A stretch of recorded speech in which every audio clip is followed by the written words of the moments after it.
خدا کو ملنے کے لیے یہاں سے کسی خاص مقام میں پہنچنا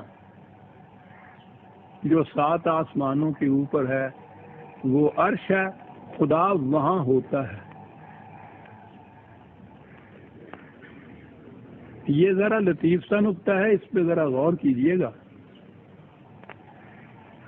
خدا کسی خاص مقام میں بیٹھا ہوا ہے، اسپیس، اس سے بات سمجھ میں بات آئے گی۔ اسپیس یا مکان یا جگہ تو ہمیشہ کسی نہ کسی میٹیریل چیز جسے کہتے ہیں آپ، مادی چیز کے لیے ضروری ہوتی ہے۔ مادہ جگہ گھیرتا ہے، اور چوتھی پانچویں میں یہ پڑھایا جاتا تھا جب مادہ جگہ گھیرتا ہے۔ اسپیس اگرچہ دونوں چیزیں میں لا سکتا ہوں، ٹائم اینڈ اسپیس، دونوں چیزیں، مکان اور زمان، یہ دونوں چیزیں مادے کے ساتھ مختص ہیں۔ ٹائم کی بات میں اس وقت نہیں کرتا خدا کے لیے، اس نے تو اللہ کی ذات کو، خدا نے اپنے آپ کو ان مکان اور زمان کی نسبتوں سے بلند اور بالا معرہ اور معزہ رکھا۔ هو الاول والآخر والظاہر والباطن۔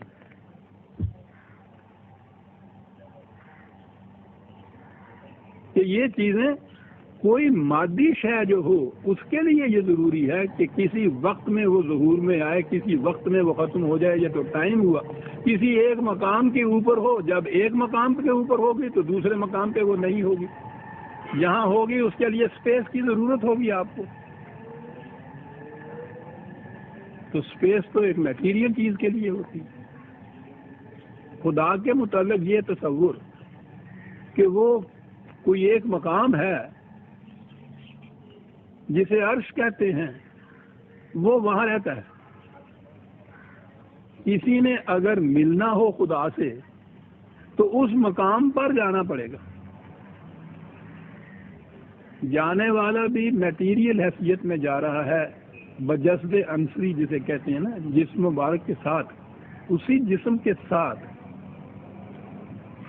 وہ جا رہا ہے، مادی جسم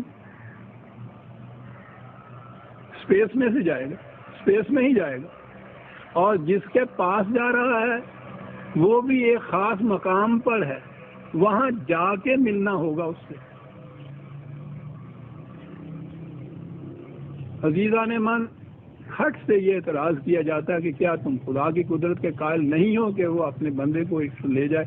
یہاں قدرت کا سوال نہیں ہے، سوال یہ ہے کہ اسے تسلیم کرنے کے بعد خدا کا تصور کیا آتا ہے آپ کے سامنے۔ خدا نہیں رہتا۔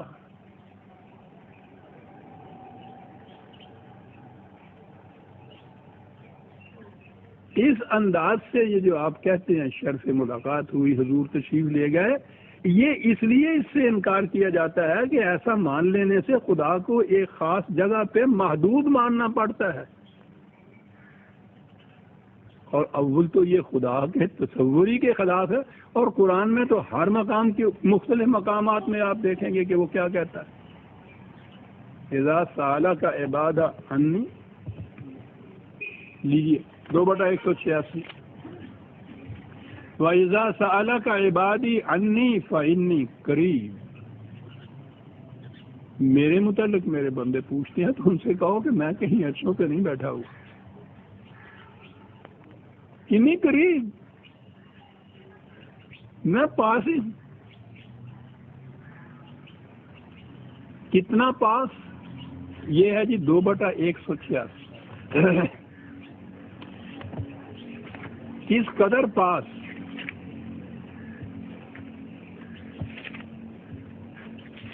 50/16۔ وَنَحْنُ أَقْرَبُ إِلَيْهِ مِنْ حَبْلِ الْوَرِيدِ، اس کی رگ جان سے بھی زیادہ قریب اسے، اقرب، انسان کی رگ جان سے بھی زیادہ قریب۔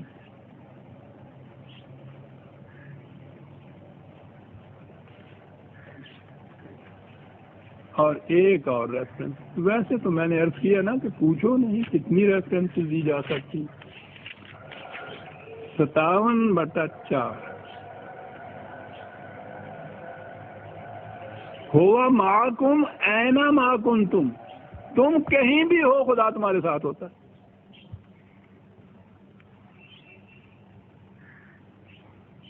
وہ تو جب نبی اکرم صلی اللہ علیہ وسلم مکے میں تشریف رکھتے تھے اس رات، خدا وہاں بھی آپ کے ساتھ تھا.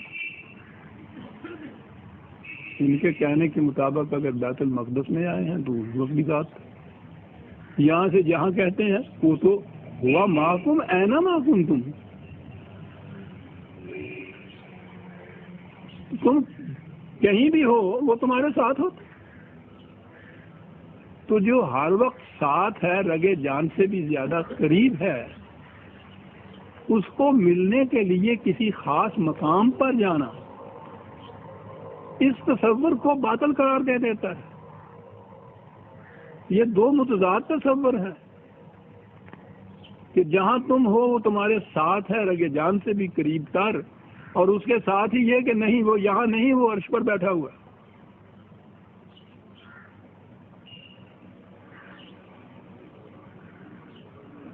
اتنی دور بندوں سے اقبال نے جو کہا تھا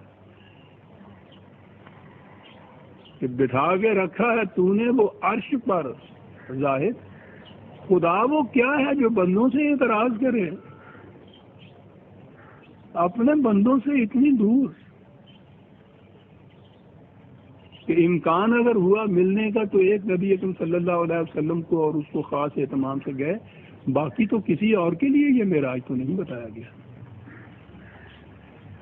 باقی تو اور بندے تو ایک طرف رہا، وہ حضرت موسیٰ علیہ السلام جن کا ابھی یہ ذکر کر رہے تھے ہم معراج کی روایت میں، جن کا مقام اتنا بتایا گیا ہے. قرآن نے یہ کہا کہ انہوں نے اس آرزو کا اظہار کیا کہ بات تو سنائی دیتی ہے، میں آپ کے جلوہ سے بھی اپنی آنکھوں کو فردوس جنت بنا دوں، ذرا بے نقاب ہو کے تو سامنے آ. ہٹ سے جواب ملا کہ تم نہیں دیکھ سکتے. لا یدرکہ الابصار، کوئی آنکھ اسے نہیں دیکھ سکتی، وہ ان نسبتوں سے بلند ہے. دیکھ تو محسوس شاید وہ دیکھ سکتی ہے. انہیں یہ جواب ملا ہے. تو میں نے عرض کیا اور کوئی تو ایک طرف رہا، کسی نبی کے متعلق بھی یہ بات نہیں کہ خدا بے نقاب اس کے سامنے یوں آ جائے. وہ تو محسوس شاید آتی ہے نا، وہاں بھی یہی کہا گیا ہے کہ یہ چیزیں جو ہیں کہ یوں سامنے آ میں تجھے دیکھ سکوں، یہ کسی محسوس شے کے متعلق کہا جا سکتا ہے. اور خدا تو محسوسات کی نسبتوں سے بلند ہے. جو دوسرا مرحلہ میں نے عرض کیا ہے اس کے خلاف یہ اعتراض پڑتا ہے کہ اس سے خدا کا وہ منزہ اور معزہ تصور باقی نہیں رہتا، جو خصوصیت ہے قرآن کی خدا کے تصور کے بارے میں. کسی خاص مقام پر خدا کا رکھنا اور وہاں جا کے اس کو ملنا، یہ اس کو اسپیس کے اندر محدود کر دیتا ہے، اسے مادی طے کر دے دیتا ہے. یہ ہے اس کے خلاف جو اعتراض پڑتا ہے. تو میں نے عرض کیا تھا عزیزان من کہ سورہ النجم تک آنے سے پہلے یہ جو واقعہ معراج کے لیے دو آیتوں کو تائید میں پیش کیا جاتا ہے. ایک سورہ بنی اسرائیل کی سبحان الذی اسریٰ ببعبدہ من المسجد الحرام الی مسجد الاقصی، اور دوسرا وہاں سے بیت المقدس یا مسجد اقصی سے آسمان تک جانا. تو میں پہلے وہ جو مروجہ تصور ہے یا عقیدہ یا اس کے متعلق ہے وہ آپ کی خدمت میں پیش کر دوں، اس سے آپ پیش نظر رکھیے. اس کے بعد بات سمجھ میں آ جائے گی کہ سورہ والنجم میں کیا کہا گیا ہے. اس ساری صورت میں نہ نبی اکرم صلی اللہ علیہ وسلم کے کہیں جانے کا ذکر ہے، نہ خدا سے ملنے کا ذکر ہے. خدا سے ملنے ہم کلام ہونا جو ہے وہ تو نبوت کا 23 سال پورے ایسے تھے جس میں مسلسل یہ ہم کلامی ہوتی تھی، وہی آتی تھی خدا کی طرف سے، اور یہی ایک سلسلہ اور رابطہ تھا ایک نبی میں اور خدا میں، وہی صرف ایک سلسلہ تھا، یہی ایک رابطہ تھا، اور یہ مسلسل قائم تھا 23 سال تک رہا۔ تو اگر اللہ تعالیٰ سے ہی کچھ احکام لینے کے معنی کے لیے آسمان پہ جانا تھا، جیسے کہا گیا کہ وہ 3 حکم وہاں سے ملے، 50 نمازیں، سورہ بقرہ کی وہ آیتیں، تو آپ غور کیجئے کہ یہ تو وحی کے ذریعے سے 23 سال یہ احکام مل رہے تھے رسول اللہ کو۔ سورہ بقرہ بھی باقی قرآن کی طرح وحی کے ذریعے ہی ملی تھی حضور کو، یہ کہ اس کے ہاں سے قریباً شاید 286 آیتیں ہیں، باقی ساری وحی کے ذریعے سے، اور آخری 2 یہ کہنا کہ براہ راست حضور وہاں گئے تو ملی۔ سارے قرآن کے متعلق یہ ہے کہ پورا قرآن وحی کے ذریعے سے ملا، یہ بھی وحی کے ذریعے سے ملی۔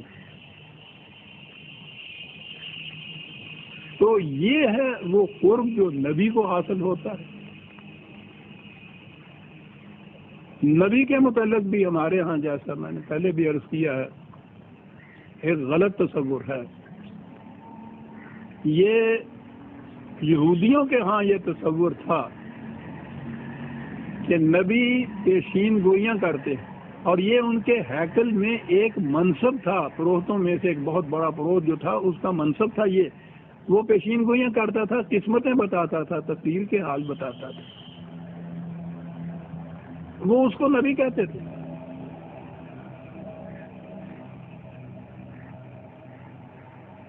قرآن کریم نے یہ وہ نفع کا جو نبا کا جو یہ گرامر کی بات چلی جائے گی یا لغت کی، یہ پیشین گوئیاں کرنے والا جو ہے یہ نہیں بتایا ہے۔